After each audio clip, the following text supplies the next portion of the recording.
Hey you! Listen up! This video contains spoilers. Watch at your own risk.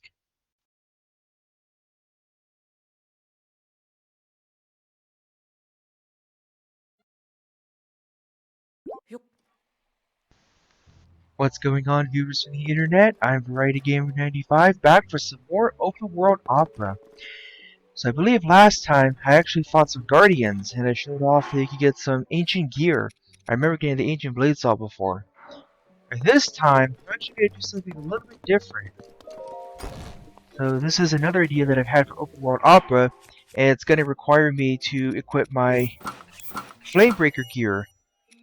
I actually took the liberty of dyeing everything gray before as well, everything that I could.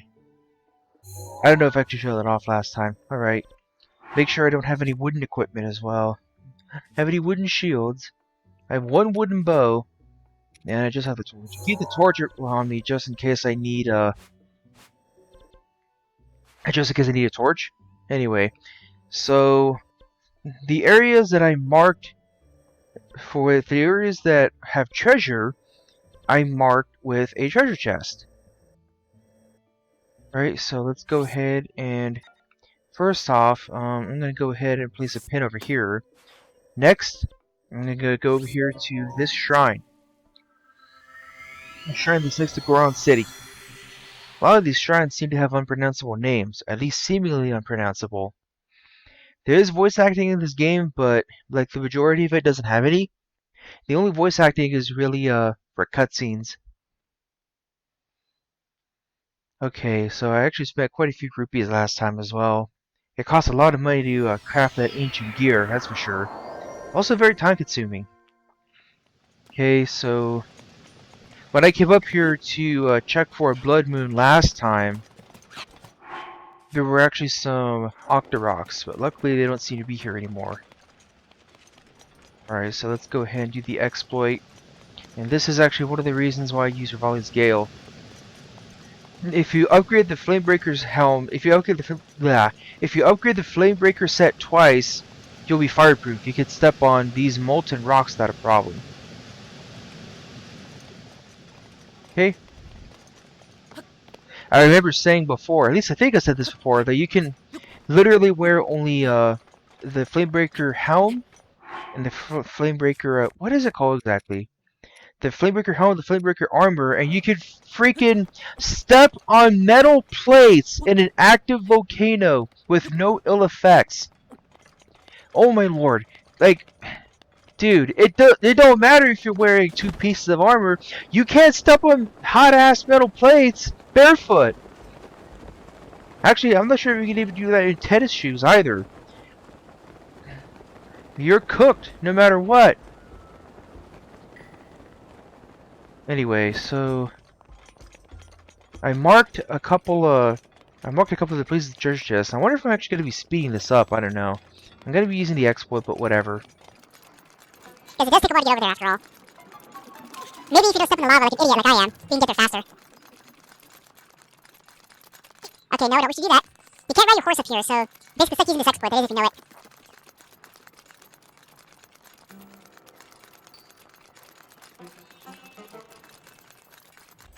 Okay, so I made it to where I put the pin.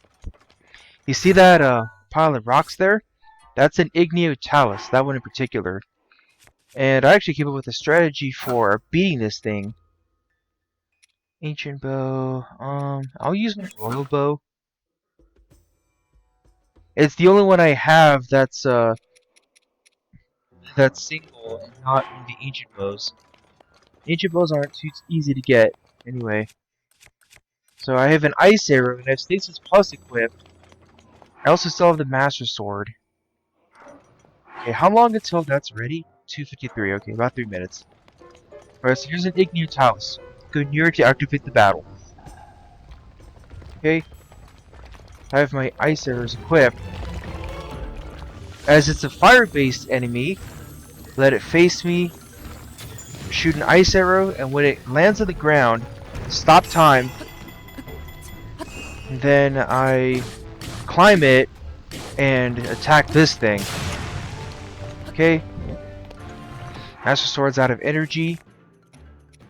So now would actually be a good time to... They both have durability up plus. I could always get more. Alright. Alright, stop you. Alright, it actually did quite a bit of damage to it. Oh, it was actually stunned again. Alright. That must have been a record time, huh? Alright, so for defeating a Talus, you'll actually get some jewels out of it. The Igneo Taluses, in particular, can give rubies, opals, and flint. But there's actually some more that we can hunt down, too. So what my sibling taught me was you can actually use an iron sledgehammer to break these most easily.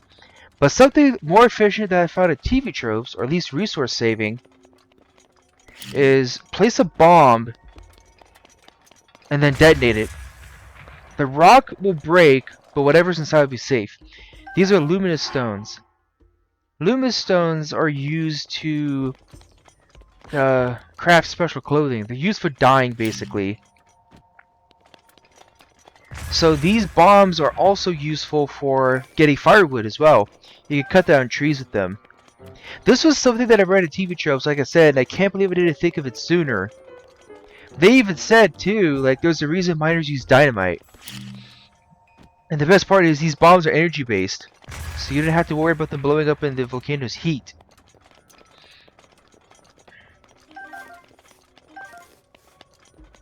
Yeah, it really does save your weapon's energy. The Master Sword is also a pretty good alternative for mining jewels like this. Just because you don't have to worry about it breaking, you just have to worry about it running low on energy. Let me see. I also marked the Igneo Taluses with treasure chests. So here's another one that I could actually hunt down. Let's go ahead and go to this shrine, and I'll see if I can fight this Igneo Talus.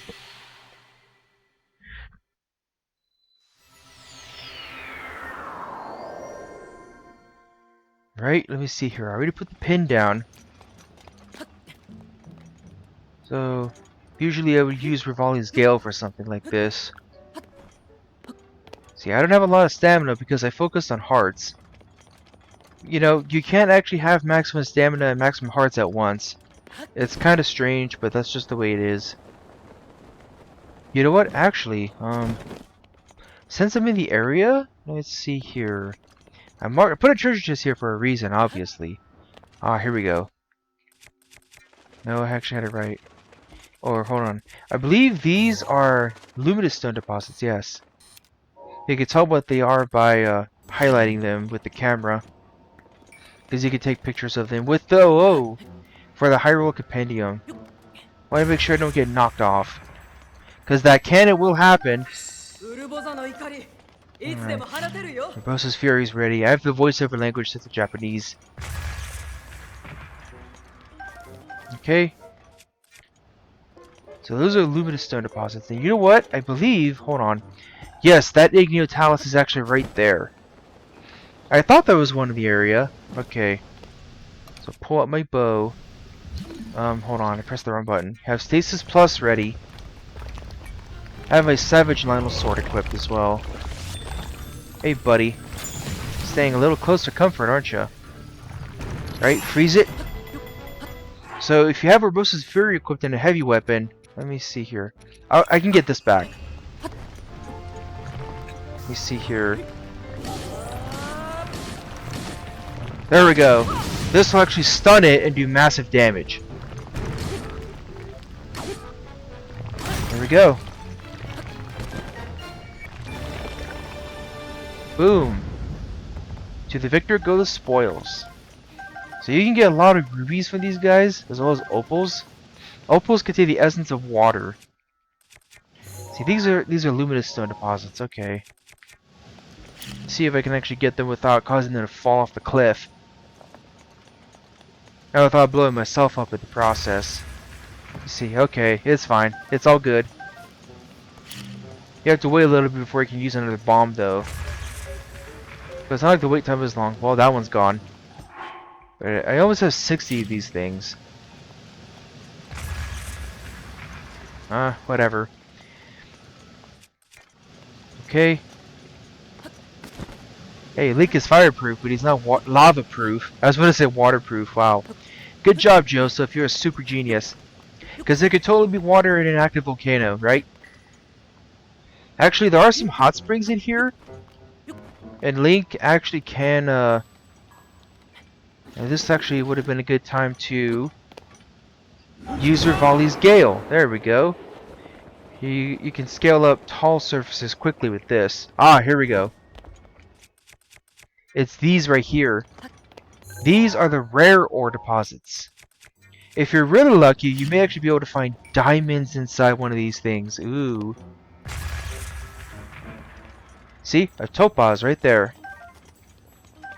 Flint. Lots of flint. Flint is used for firewood. Creating firewood. Although, if you're anywhere in Eldin Volcano and you want to create a campfire, all you have to do is I hit the Y button by mistake before. If you're in Eldin Volcano, all you have to do is this. You can create a campfire just like that. Or if you have a fire weapon, you can actually swing the weapon at the wood to create some fire. All right, enough screwing around. Let's go ahead and get to where that red pin is. It's an Igneo Talus, I believe. Alright, let's take a look here. I'm not even close anyway, am I? Nope. I guess I'll speed it up then.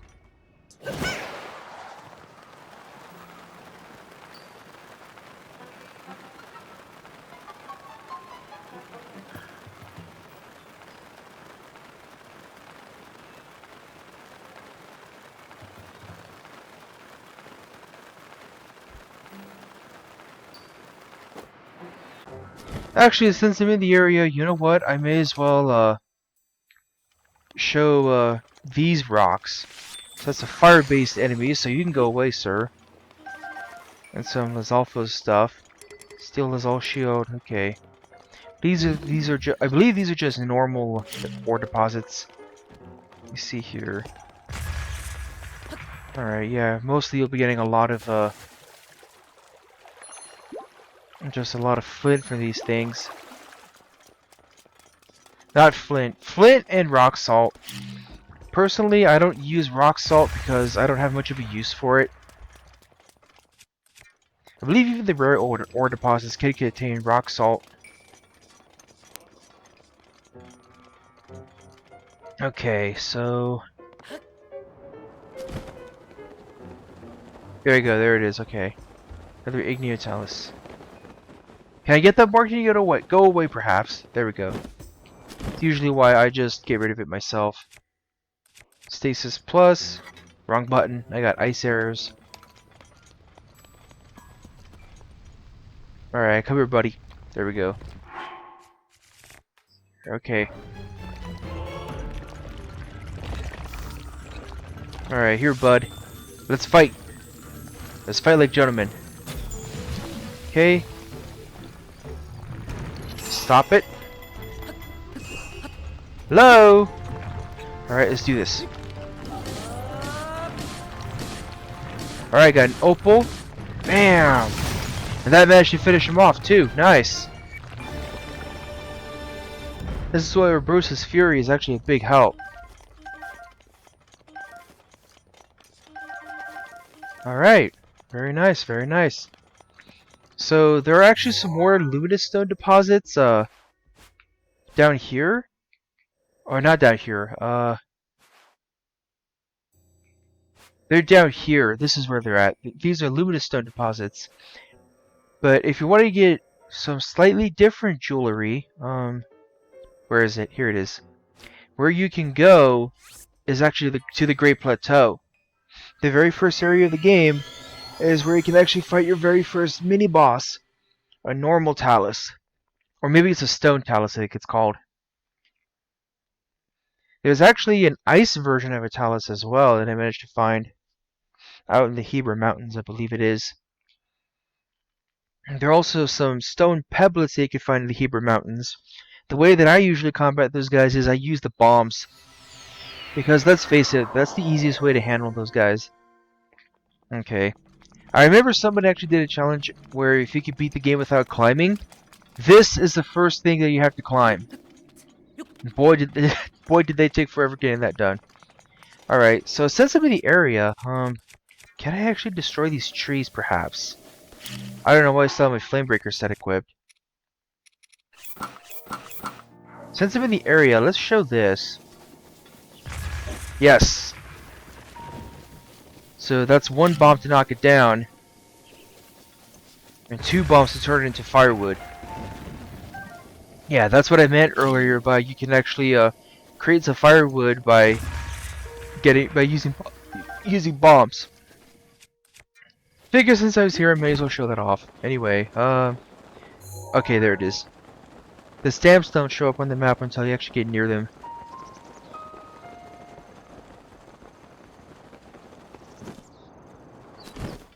Right, so in the very first area, you can, here it is, you come across a stone talus. So the way that you're normally supposed to combat these guys is you shoot them in that part of their body. You shoot them up there with an arrow, that's how you stun them. Yeah, you can actually target it. Let me see here. That's how you're supposed to fight these guys normally.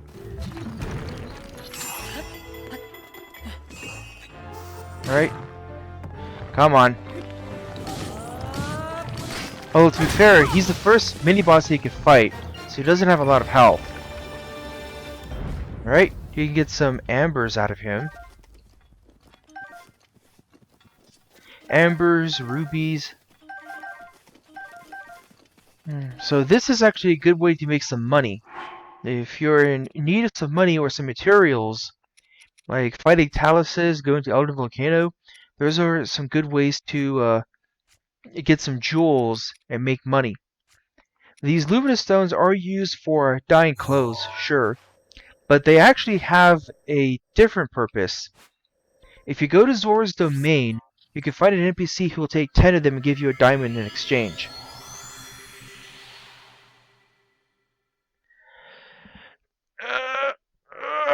Alright. I know these last 2 open world opera videos haven't been too terribly long, but I really can't think of much else to do. Like, it's open world opera, so it's more like I'm showcasing a demo of some of the things you could do in this game. But be warned, however, that there are spoilers. I'll probably put a spoiler warning at the beginning of the video. So if you don't mind spoilers and you're still watching, okay, Master Sword is back. If you don't mind spoilers and still watching, maybe this video gave you some interest in buying it. I believe it's this guy they need to talk to. Yes, here are the stones. Right, 10 at a time. Alright, he counts them out every time. What I've learned is just repeatedly tap B. You see, he gives you a diamond. I believe I had 58 of them going in. Yes. So I can do this 4 more times. Here are the stones. The diamonds actually sell for 500 rupees a piece. But if you go to one of the Gerudo ladies in Eldin Volcano, she'll actually sell them. She'll actually buy them off you for double the price. When she got to diamonds, it really wasn't that impressive. It was only like, I think it was actually just 1,000 each. Oh, but it's she can only buy them 10 at a time. Let me see. Let me just check. Okay. Here are the stones. Alright, come on, bud. Right, very nice. Another diamond. See, I have 12 of them right now. Let's see, topaz, rubies, and sapphires. How funny that there's topaz, but there are no emeralds in the game. Have you guys noticed that? Anyway, and with that, I believe that'll just about do it for this part of Open World Opera. At least for Breath of the Wild. Let's go back to Link's house!